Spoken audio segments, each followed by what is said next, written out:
Hey YouTube. Hey everyone. Welcome back. Good to see you. Jamie Azar, certified sex, relationship, and intimacy coach and sexologist and owner of Erotic Expressions, where I work with individuals and partners plus to turn shame off, turn pleasure on, and redefine relationships and intimacy beyond pressure, expectations, and norms to help them find more permission, agency, and choice. So, I'm here today to talk about two parts of sex that I feel like don't always get enough attention. And the first topic is the topic of sexual afterglow. And I also want to talk about how to get there because for a lot of the folks I work with and people in general, it's kind of hard to either get in the mood or get ready to have sex or feel that desire. And again, there's a lot of reasons for that. And we're going to talk about that in just a couple minutes. But I want to talk firstly about the science of sexual afterglow. And I feel like this doesn't get enough attention. And if you haven't heard this term, sexual afterglow refers to lingering emotional, physical, psychological benefits and satisfaction that follow a pleasurable, fulfilling, fun, generally sexual activity, which can enhance relationship quality and satisfaction for hours, days, or even longer. So, research shows that sexual afterglow typically lasts at least 24 hours after sex, with some studies finding that it can persist up to 48 hours or even to 5 days in certain cases. And this duration will depend on who initiates sex, if sex is rejected at certain points of the time, the frequency of this.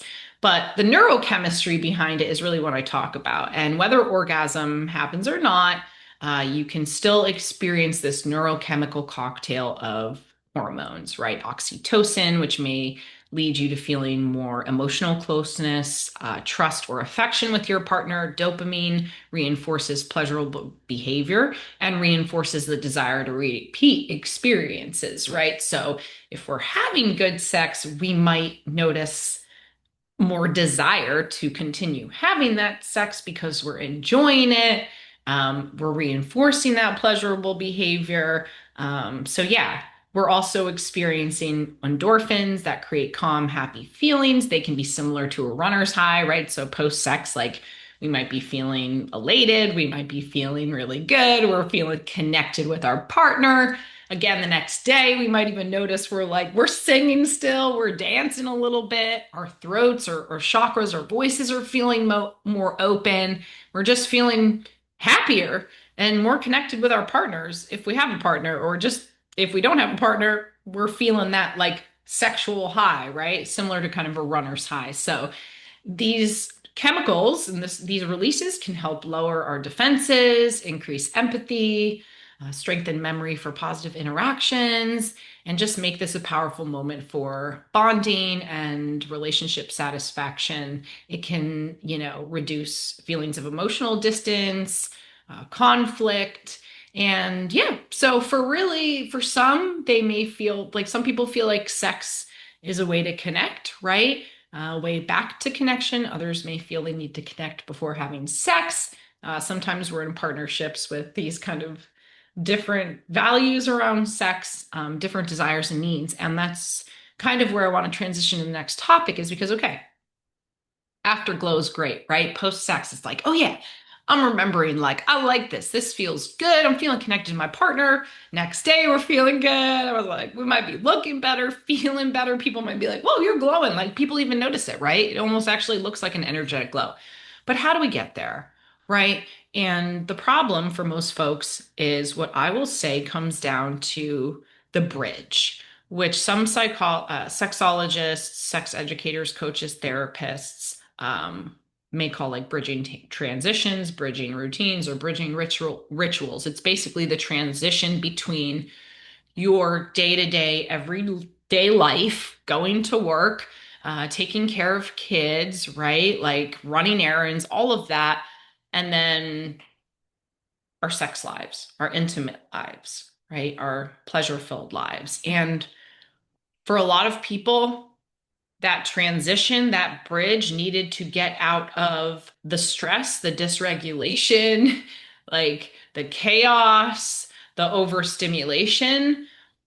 we don't have the knowledge, the education, the tools, the skills to bridge that transition with ourselves or with our partners, couples, etc., playmates. And so what ends up happening is, well, like usually sex and intimacy stops happening, right? Because there can be so many different reasons, but not only, right, could the transition be a breakdown, right? What I mean by this is how do you prepare your mind, body, and spirit for intimacy and connection? We don't just come home from work. Most of us, correct me if I'm wrong, there, of course, everyone's different. Most of us don't come home from work ready to fucking jump in the bedroom, have sex, we're ready. Right. No, I'm maybe a little stressed out, dysregulated, like I need some food, I need to go to the bathroom, I want to shower, whatever, right?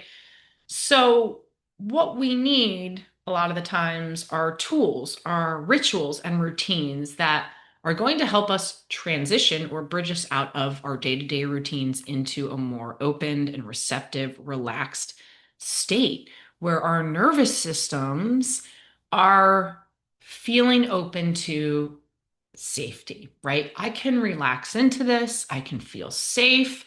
I've created a container where I don't have to think about the kids or dishes or laundry or work. Like I have prepared myself, my body, or maybe, right, my environment I've prepared. Like I've taken the time, like to fold the laundry, to clean the sheets, right? To prepare the space. Like if our environment is creating stressors for us and like dysregulation and is not feeling sexy and erotic, like then we're probably again not going to have a space to want to have sex. So the intentionality also behind preparing the context in the midst of this bridging, this transition from everyday life into sex and intimacy and eroticism.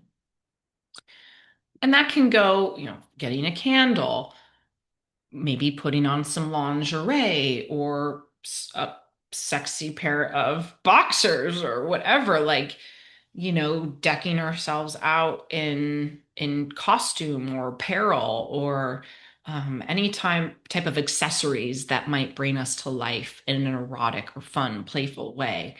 And then there is, okay, well, does this just happen? Does this just happen? Am I just ready to get into all of this? Well, no, because there's usually more than one person involved, right? And so how do we get on the same page, especially if one person has more responsive desire, which is kind of what I'm talking about, right?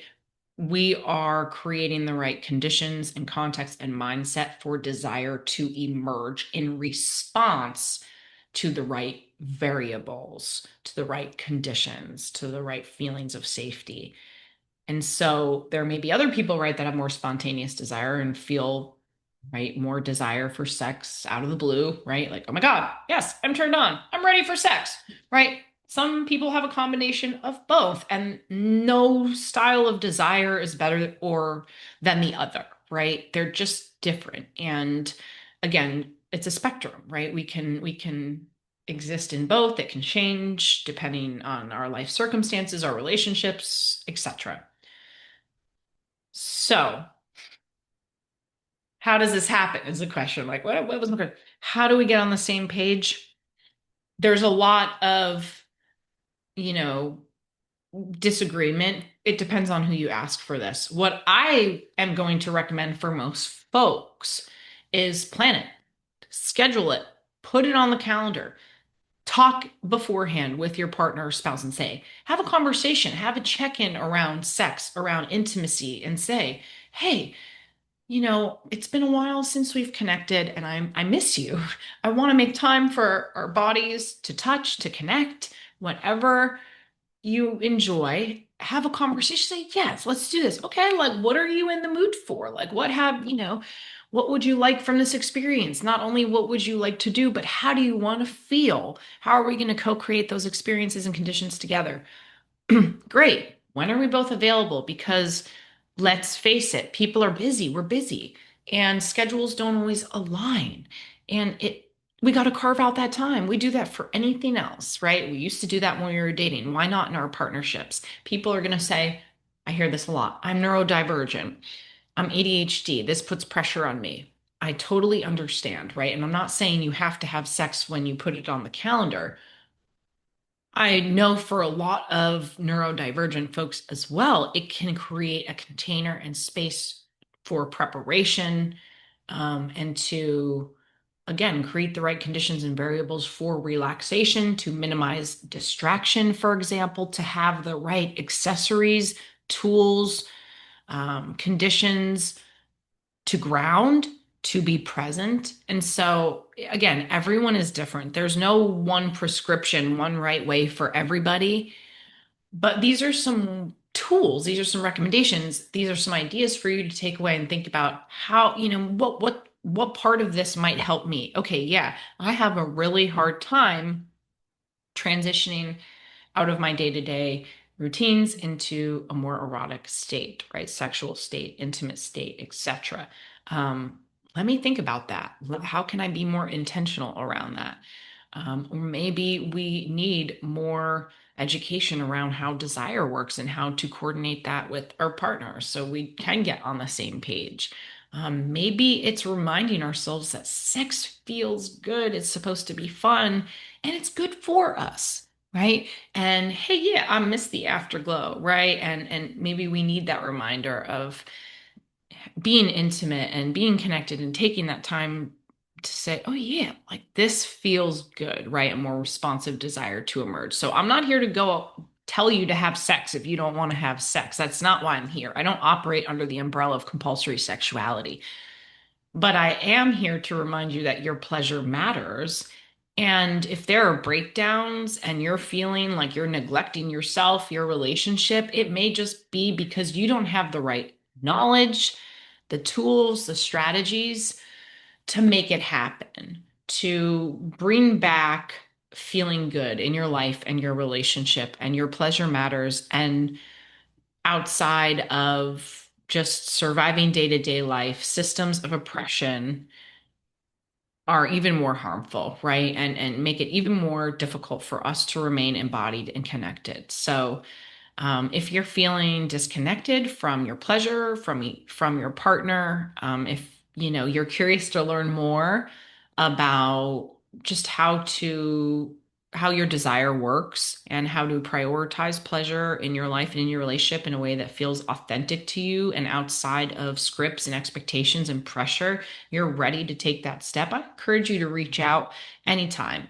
Otherwise, I invite you to follow me here, like this video, comment if something spoke to you, and I hope that you'll stay tuned and subscribe if you'd like to stay up to date with my content and offerings and get to know me a little more. So thanks for watching. See you next time.